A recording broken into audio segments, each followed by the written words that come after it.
On the eve of a soccer match pitting France against Israel, pro-Palestinians and a Jewish group took to the streets separately. Pro-Palestinian protesters say the Nations League match should be cancelled or boycotted. This protester called it the match of shame.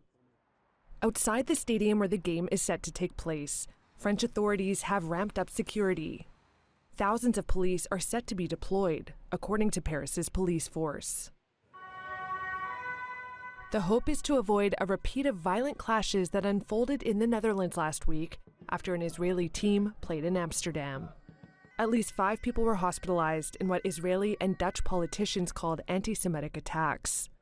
Pro-Palestinians have said they were responding to an attack by Israel supporters and anti-Arab chants.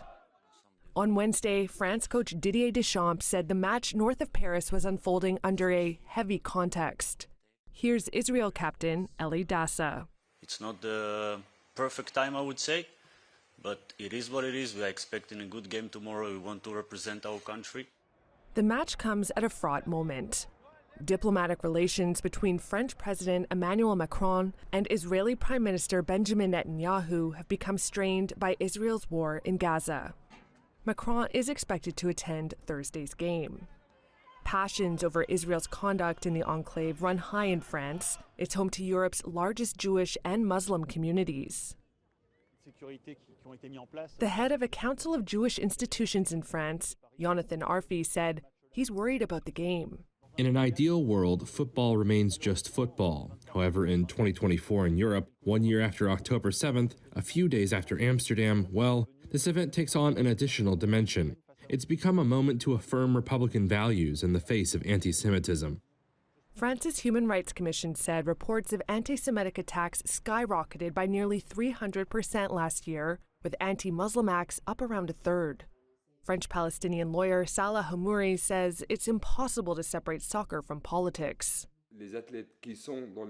The athletes who are in the team, a part of them, were also in the army or are still in the army.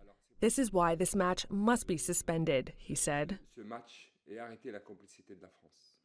Following the violence in Amsterdam, local authorities imposed a protest ban. Dutch police say they've removed hundreds of pro-Palestinian protesters since then, with more detained on Wednesday. As for the Paris match, turnout for the game is expected to be low. Israel has urged its citizens to avoid attending cultural and sporting events abroad following last week's violence. Some 20,000